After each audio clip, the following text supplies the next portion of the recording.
El comunismo propone repartir la riqueza, pero no consideran que antes de la industrialización, toda la historia humana prácticamente ha sido pobre. La mayoría, incluso hasta los ricos, no tenían tanto materialismo como posiblemente alguien de una sociedad occidental, alguien medio.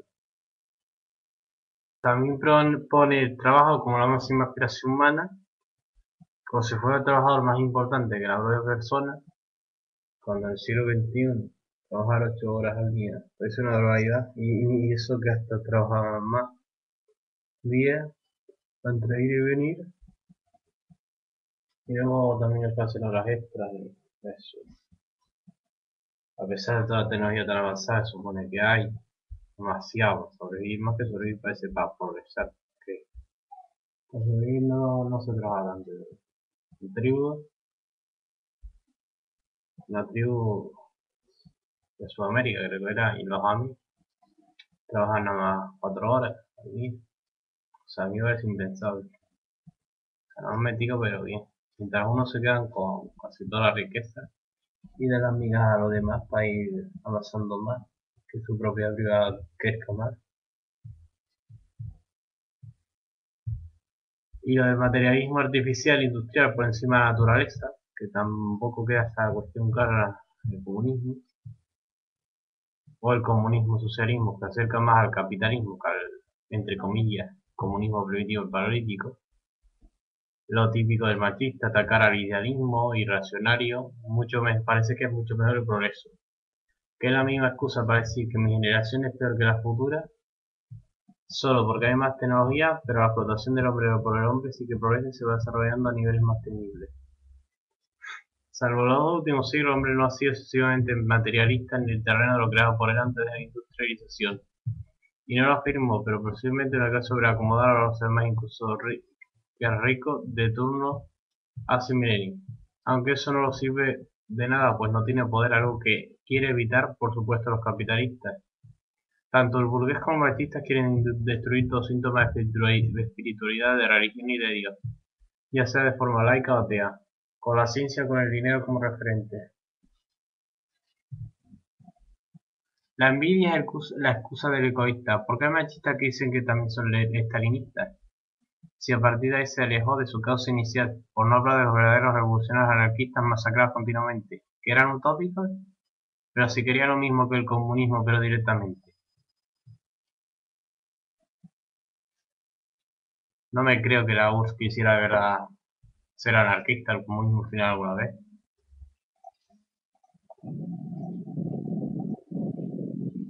La democracia también no está una dictadura que cambia, elegiendo partidos por un único partido, y que encima defienden lo mismo en lo más importante porque hay una minoría encima de ellos. En los 50 y 60, plena efervescencia del capitalismo Gold Age, muchos ciudadanos del bloque soviético saltaban a las vallas en busca del paraíso de la tierra que era el capitalismo socialdemócrata de aquella época. Consumismo, empleo, buenas rentas y estado del bienestar para todos. Un chollo, vamos. Oh, sí, no sé. Estaban en disposición de asegurar que ahora, de existir todavía el telón de acero, la gente no saltaría las vallas en dirección contraria. Yo estoy convencido que muchos habitantes de la Europa del este actual y muchos también de la del oeste saldrían pitando aquí en busca de techo, trabajo y cualquier razonamiento. Todo lo que teníamos acerca del comunismo que vertiéramos nuestra casa en nuestros ahorros y que nos obligara a trabajar eternamente por escasos salarios sin tener ni voz ni voto en el sistema se ha convertido en realidad con el capitalismo. Al final todos los sistemas productivistas fracasan. Hay que repensar bueno, más que un sistema nuevo, yo diría una humanidad. Aunque más bien, ¿por qué no lo viejo? Vamos a decir siempre lo nuevo, lo nuevo. La socialdemocracia, Obama, el comunismo, Hitler, el liberalismo, todos ellos han propuesto un nombre nuevo y al final solo ha llevado a degenerar más y más. Yo creo que hay que volver lo antiguo, lo tradicional, el pasado. Aunque es difícil una sociedad de masas, no lo voy a negar. Pero que la gente tome sus propias riendas, sin caer en esa moral de esclavo que tiene también. Donde el hombre aprenda a aburrirse y a no hacer nada. De ello depende el futuro del planeta.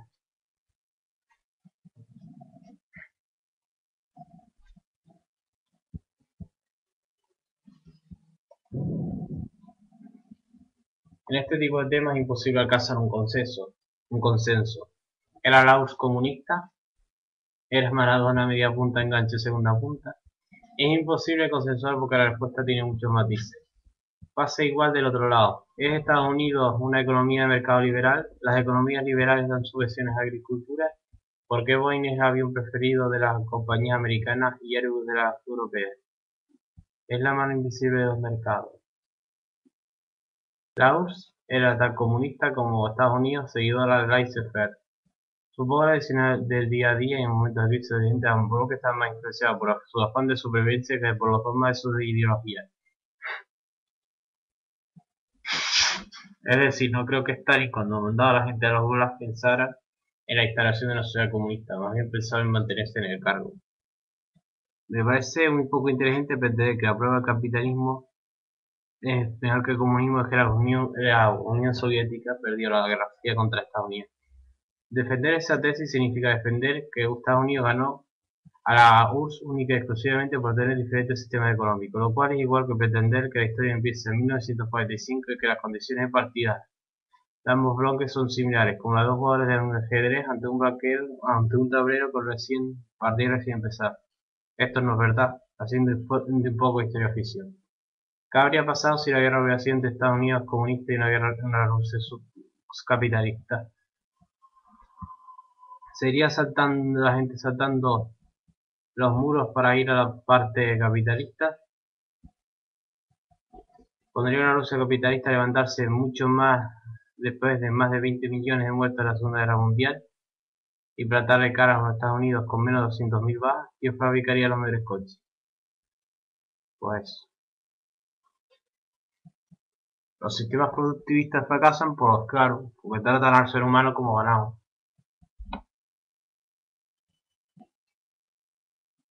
Yo creo que de ahí que la Unión Soviética no es socialista, en la Unión de Estados Unidos los capitalistas los derechos. Porque vamos, si pensamos también que los países socialistas no son así, porque no han llegado a esa fase intermedia para eliminar el Estado, claro, entonces también puede decir que el capitalista, pues esta sociedad tampoco capitaliza totalmente porque no es pura, no se paga por todo todavía más, que prácticamente sí, porque se paga por todo, o sea, aunque sea 10 veces el Estado, pero digo a nivel privado, que todo sea un negocio privado, lucrativo, la sanidad, educación, yo qué sé. Hasta las propias, pero hasta cosas como, a saber, no sé si llegarían hasta los bomberos, pero vamos, pero hasta las calles y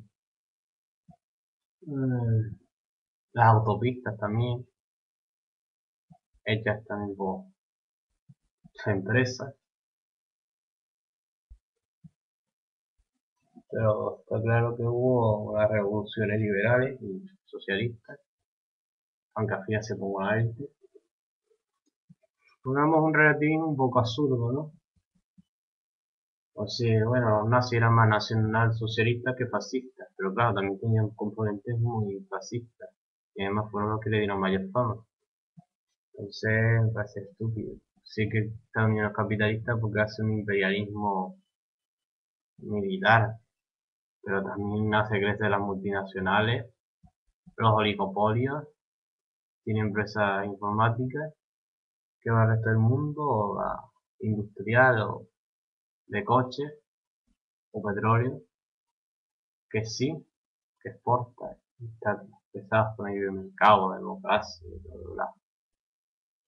El libre mercado, sí, la leche más económicamente extrema que puede haber en Estados Unidos. O sea, me parece absurdo decir que no.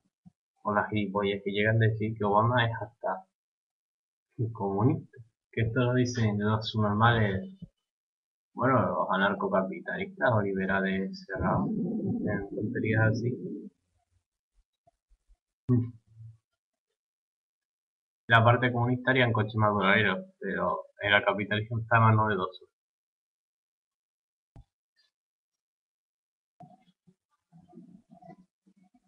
Creer que ser capitalista comunista es creer que el ser humano es malo por naturaleza.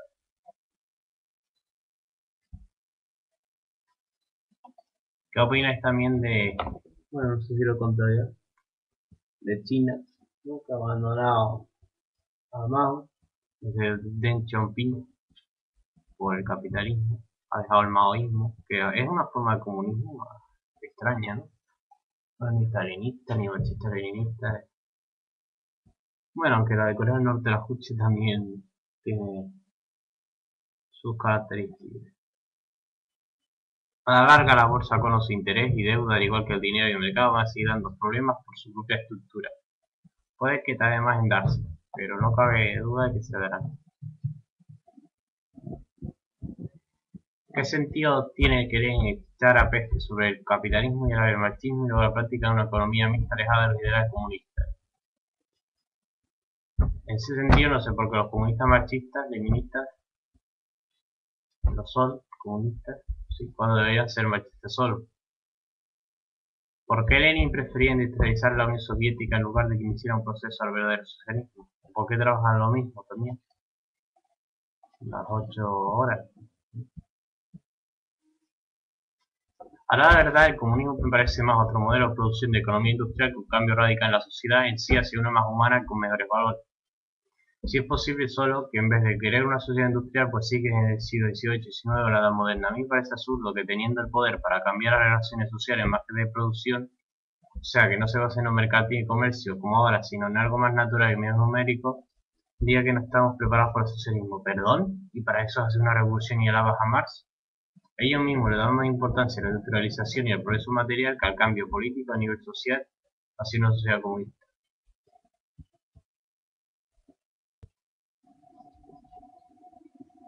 La O jamás hubo un sistema de distribución y producción socialista comunista.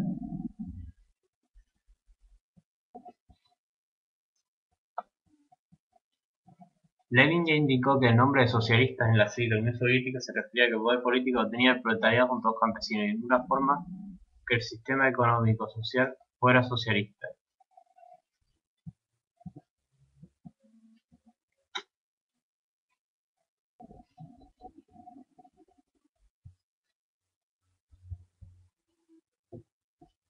¿Crees que el fascismo y comunismo cuando llega al poder tienden a moderarse, siendo conservadores populistas los primeros y socialistas demócratas los segundos, incluso llegando a ser socialdemócratas pequeños burgueses?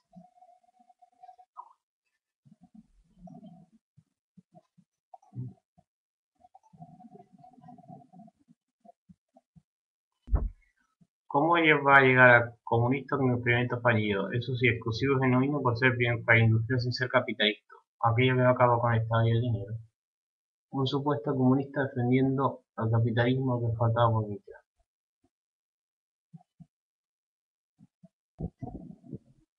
Es que parece que como si el capitalismo es ser economía ya no puede criticarse por lo que hace fuera de la economía, que es lo más importante de la sociedad, la humanidad, del planeta.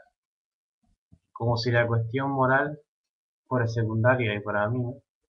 Ya está claro que es uno de los principios y las prioridades que hay que tener en cuenta, porque si no, ¿qué sentido tiene? La productividad por encima de los valores, por favor, por favor. La moral está por encima de la producción de la economía, ahora todo va a ser relaciones de producción. ¿Es que no hay más vida aquella donde eres mercancía o fabricas un producto? Para ustedes los materialistas, no. Más relaciones entre los machistas y los cristianos si buscamos cosas en común. Decir que el liberalismo deriva del cristianismo no tener ni idea. El liberalismo se infiltró desde dentro haciendo que la religión no hubiera complicado la economía, además de luego permitir la usura y así hasta encontrarnos con papas y Dalai Lama que alaban al libre mercado y al marxismo, cuando no debería ser así. Ambos forman parte de acabar con las tradiciones y la cultura anterior.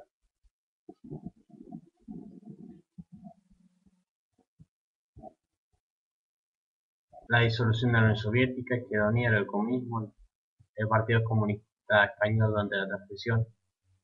Han sido formas, Mandela también, de que al final el comunismo no llega a donde tenía que llegar.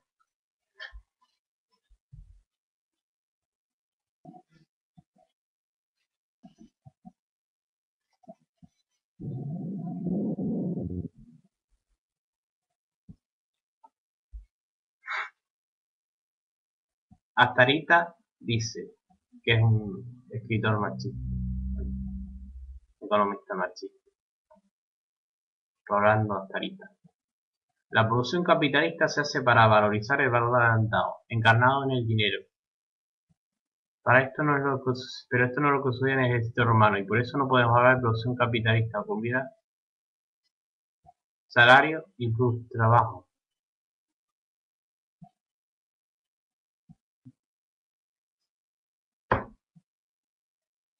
En la Unión Soviética, en este caso.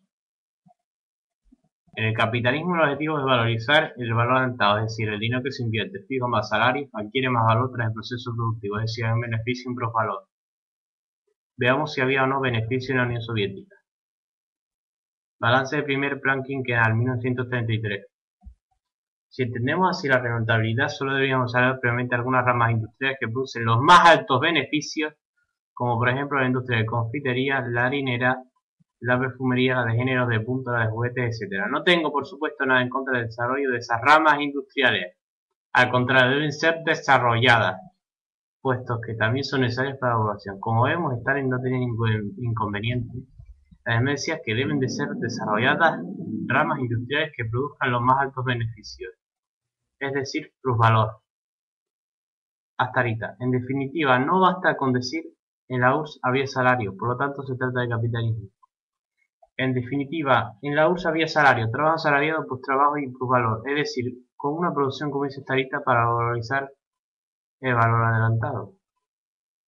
Astarita. Por ejemplo, el capitalismo tiene el derecho de trasladar su capital a otro país o no invertir. En caso de que la fuerza laboral le presente obstáculos más o menos importantes. En la URSS, en cambio, esto era imposible. Los funcionarios que administraban las empresas no solo no encarnaban el valor en proceso, sino tampoco tenían derecho a cerrarlas. Y en los hechos no podían despedir a trabajadores por causas económicas, aunque sí por sanciones disciplinarias. Sobre si podían invertir su capital en otro país también es falso que fuera imposible, como dice Astarita. En la URSS, sus trabajadores asalariados podían vender su fuerza de trabajo a la empresa estatal o fábrica que quisiera. De hecho, durante la etapa de Stalin existía una movilidad excepcional, a pesar por los intentos de restringirla. Si la existencia de la ley de oferta y demanda no se explicaría dicha movilidad. Se intentó incluso mantener a los trabajadores en una fábrica subiéndoles el sueldo un 10% a partir del primer año, 15% segundo, 20% tercero, etc. Respecto a que era imposible en Astarita trasladar capitales de la URSS a otro país, nada más lejos de la realidad.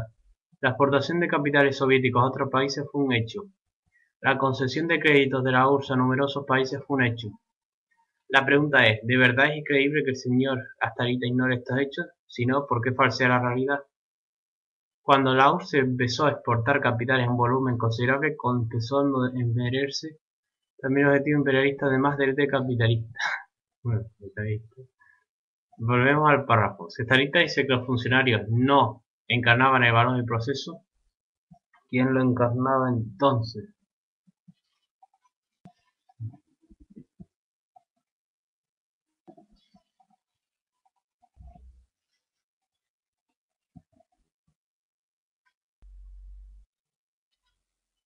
¿Quién se apropiaba de dicha plusvalía que Stalin reconocía que existía? Volvamos también a Marx un poco para aclararlo. El Capital, tomo 3. Interés y ganancia del empresario. Y mientras que por otra parte el simple director de una empresa no posee el capital bajo títulos alguno, ni en concepto de préstamo ni de otro modo desempeña todas las funciones reales que corresponden al capitalista en activo como tal, queda en pie solamente el funcionario y desaparece el proceso de producción como un personaje superfluo, el capitalista.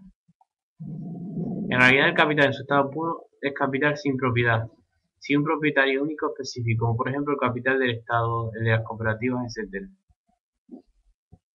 Marx y Engels dejaron claro que cuando hablaban de capitalista no se limitaba dicho concepto de una persona física, sino también podía ser el de una entidad socioeconómica. De hecho, Engels hablaba del Estado moderno cualquiera que sea en su forma es una máquina esencialmente capitalista, un Estado de los capitalistas, el capitalista total ideal. Y Marx hablaba de que al emplear trabajo asalariado de los gobiernos, el Estado actúa como un capitalista industrial. También quizás podría hacer otro vídeo hablando más sobre Marx precisamente.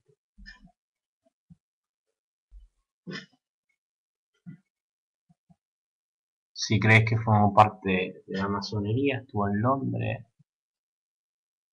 Bueno, también dice tuvo relación de los Rothschild y los financiaron. Y demás, pues ¿qué pensáis de este personaje? O sí, es verdad, es un empresario revolucionario, un filósofo transformador, que quería cambiar el mundo. Pues, ¿qué pensáis? Marx hablaba de que al emplear el trabajo salarial los gobiernos del Estado actúa como un capitalista industrial. El hecho de que el capital social asuma los capitales individuales, incluyendo dicha suma de los capitales accionarios, en su caso el capital de Estado, en la medida que los gobiernos emplean trabajo asalariado productivo en minas, ferrocarriles, etc., en que actúan como capitalistas industriales. Toma. Ojo. Normal. Con lo propio que dicen, los mismos acalaban, Marx y Engels, se ve como la U no era comunista en esencia. Bueno, otra vocación se pegó a tener algo así, el comunismo, capitalismo, esencia humana muy poco, pero me refiero más bien a las fases del comunismo, ¿no? En la URSS en general había una sociedad capitalista sin capitalista, en el sentido de una persona física que se puede identificar como tal.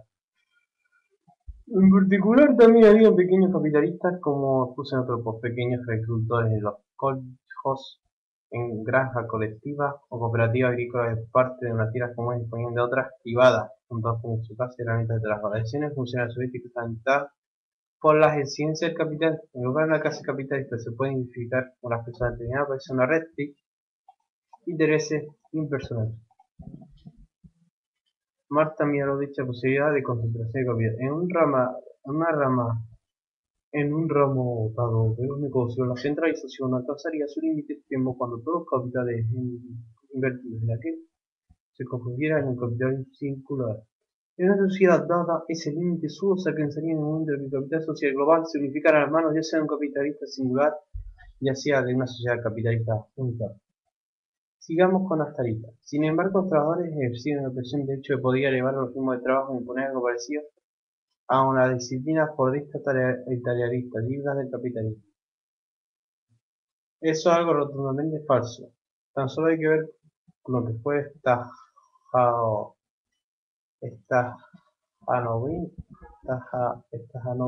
estajanovismo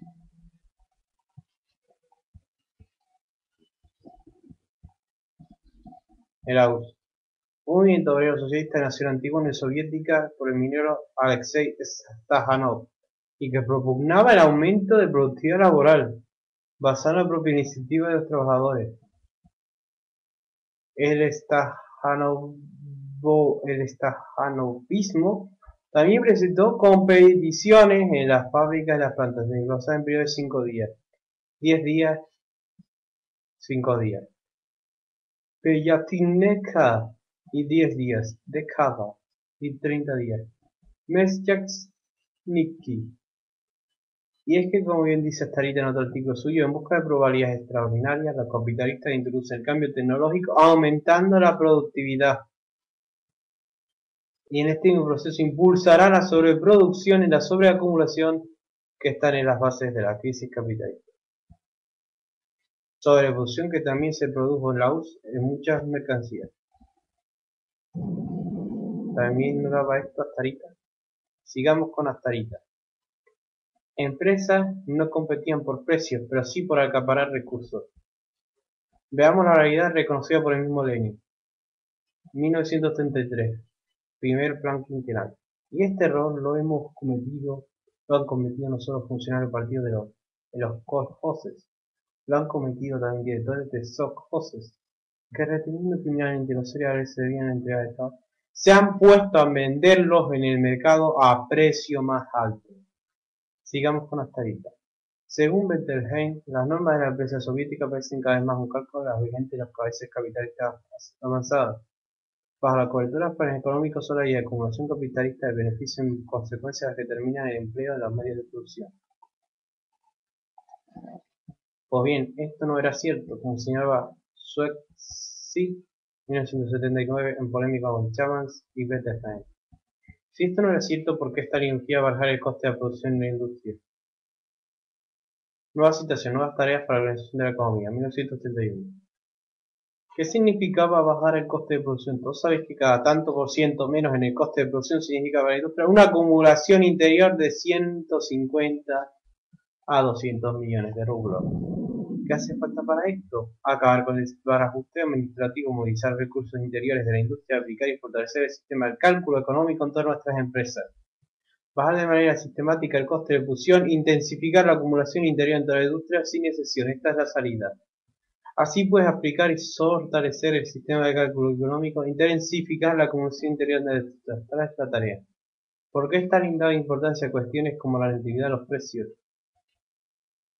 Los problemas económicos del socialismo, ¿no? 1951. La realidad es que los productos destinados al consumo necesarios para cubrir los costos de los fuerzas de trabajo en el precio de producción se produce y se realiza en nuestro país como mercancías sometidas a la acción de la ley del valor. Aquí precisamente se pone manifiesta la acción de la ley del valor sobre la producción. Por este motivo tiene importancia para nuestras empresas cuestiones como el cálculo económico, la rentabilidad, el costo de producción y los precios, etcétera. Por eso nuestras empresas no pueden ni deben despreciar la ley del valor.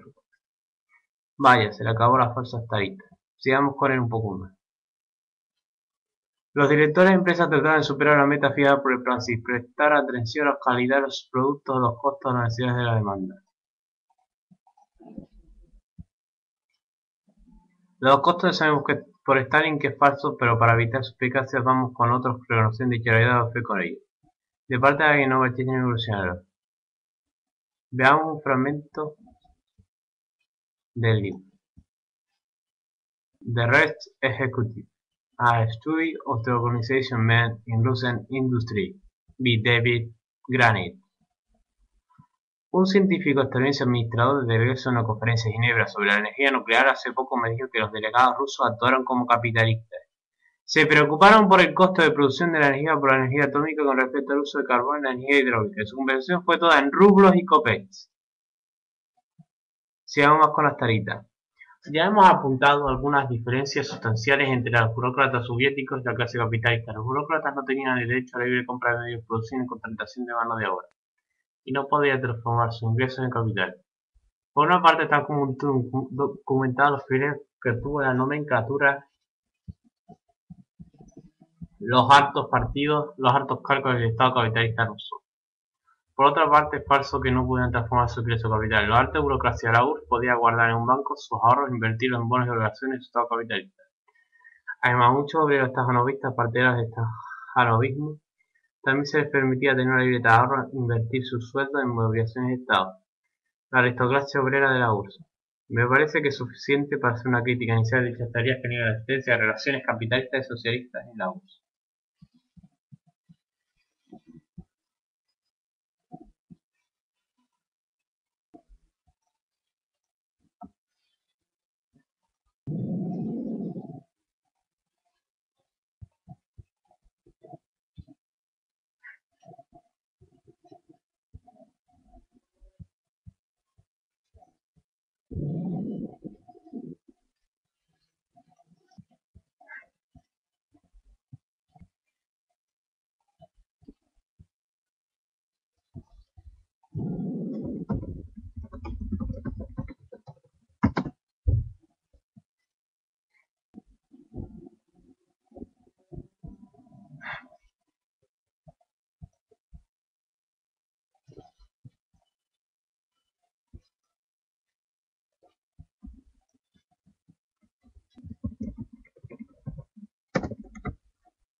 Sobre los machistas, bueno, más bien la izquierda, ¿no? La izquierda degenerada de 68, de los 60. Que pedían más cosas y derechos individuales que otra cosa, depender también del Estado, o cosas secundarias y superficiales, que es lo que la lucha de clases en sí, cambiar la sociedad y el mundo. Bien. Esta gente cree que hay una guerra de sexo, una lucha de clases no solo a nivel económico, sino que encima también familiar, donde el hombre es el patrón y la mujer la trabajadora asalariada, como si la faceta del papel de padre fuera tan déspota y mezquino como un empresario de una multinacional que explota a sus trabajadores por una miseria. Es más, ve a la familia tradicional como la opresión. El patriarcado es el primer síntoma de explotación.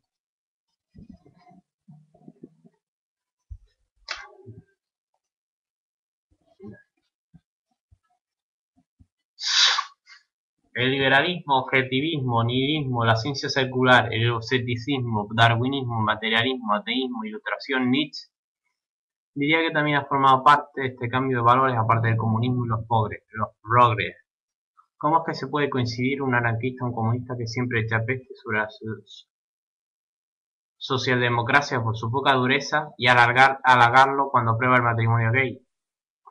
En cuanto al liberalismo, la ciencia y el materialismo han buscado sustituir la conciencia, la espiritualidad o Dios por conceptos más materialistas, realistas, centrándose en la economía como el verdadero progreso y bienestar, hasta convertir al propio ser humano en una máquina económica egoísta, sin valores, en lugar de una especie con sentimiento social y cooperativa. Y encima la tecnología aumentará más y más la barbarie. El fascismo parece surgido de la barbarie. Aparece al llenar un hueco vacío de descontento e imponer la fuerza militar tras la crisis capitalista. La pérdida de la legitimidad democrática y los valores sociales tan libertarios, entre comillas, comunistas. Parece una barbarie resultante de un proceso de por sí a causa de una fuerza lamentable anteriormente que fue otra barbarie. No obstante, eran de los pocos que protegían esos derechos tradicionales, pero su furia, su populismo y su racismo le llevó a la catacumba de la historia.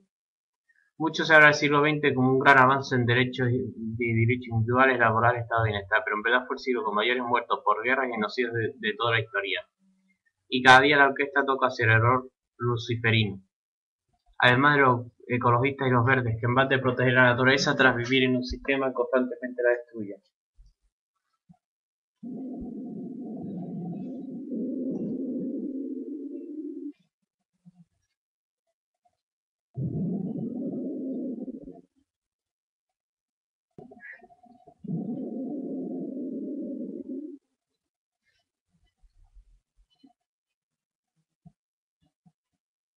La izquierda, probablemente es el más contradictorio, suele contradecir cada vez que habla, lo que dijo en la frase anterior. El perfil que va a dar corresponde al progreso puro. No hay progreso, como el chocolate, con diversas horas de pureza. Como no puede ser un estudio progreso por progreso, generalizaría partiendo porcentaje de pureza a partir del 72,93% del mismo generalizaría ya un perfil muy cercano al progreso puro. El progre siempre anti-español. Odia a España profundamente, no sé por qué con concreción. De manera abstracta la palabra España le suena facha, va de retro. A yermo de conquistadores genocidas, hogueras de inquisición a un género casi enano que no llegó a conocer en la mayoría de los casos, la verdad o la iglesia le suena también plagista, muy facha llamado el sí. Es sencillo, la meter el pobre todo es bastante sencillo, por eso no sufre por sus contradicciones. España es mala y el pobre siempre es el bueno, ergo el pobre es anti-español. En algunos casos, por ese extremo, el propio bucea su apellido para encontrar algo que suene lejos a Escaldún, sentirse vasco y quedar en paz con su alma. Les juro que he visto hacer eso a multitudes de Valladolid, pero el problema es fenómeno, porque odiar a los españoles de justicia. El progre odia el capitalismo, pero sigue todos los dictados que lo ordenan desde los medios de comunicación del capital. Defienden como los fascismos feministas, será furibundo ecologista, fascismo entre comillas,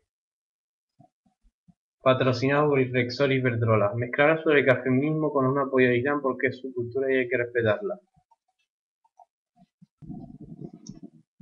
El progre es tolerante, pero cualquier opinión que discrepe de la suya será tachada de nazi, de facha. El progre odia el colonialismo, lo suyo es la caridad. Pero ojo, jamás cristiana, su caridad la llama solidaridad. En caso de conflicto entre un español y un, pongamos por caso, delincuente sádico extranjero, el progre refleja pavloviano siempre defenderá al extranjero. También apoya culturalmente cualquier exposición artística donde se logre la homosexualidad, preferentemente salga un perro cagándose en Jesucristo. O la Virgen haciendo un conilingus a una negra, eso es arte, una cosa degradante, más no puedo. El arte consiste básicamente en meterse contra la Iglesia Católica, la tradicional aquí, según el progre. Suele ser una persona mejor persona por el hecho de ser homosexual, pero adora uno de los espectáculos de peor gusto se puede ver, el Día del Orgullo Gay. O casas exhibicionistas, marimachos agresivos, promiscuidad, transvestismo. El pobre está en contra de la pena de muerte, pero justificará matanzas de fascistas. Y sobre todo el pobre echará en cara que no haya hecho o dicho esto, diciendo el progre y la pogra, tal y como su amo le indica que lo correcto lo vaya ahora. La más aborregada que siga orden que su amo le dicte se siente ver hacer de los buenos.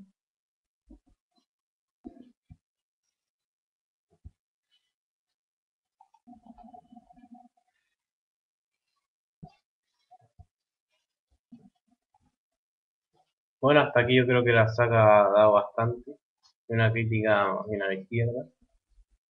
También a la U, ¿no? Y cómo ha conseguido con elementos capitalistas como la ley de valor, el coste, la rentabilidad, los precios, que parecían ser solo del liberalismo y tal, pero también centrarse más mucho en la economía, pues no parece tanto de derechos sociales o del trabajador, sino más bien en incrementar eso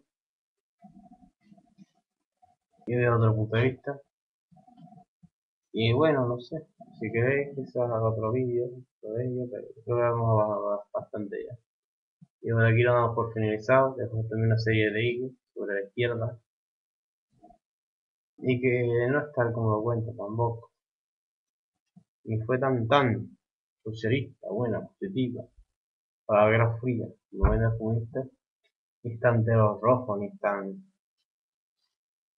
asesina, ni el peor país del mundo, ni bla bla bla, como dicen pues la propaganda oficial, los medios de comunicación privados, sobre todo. Y bueno, esto es todo. Hasta ahora.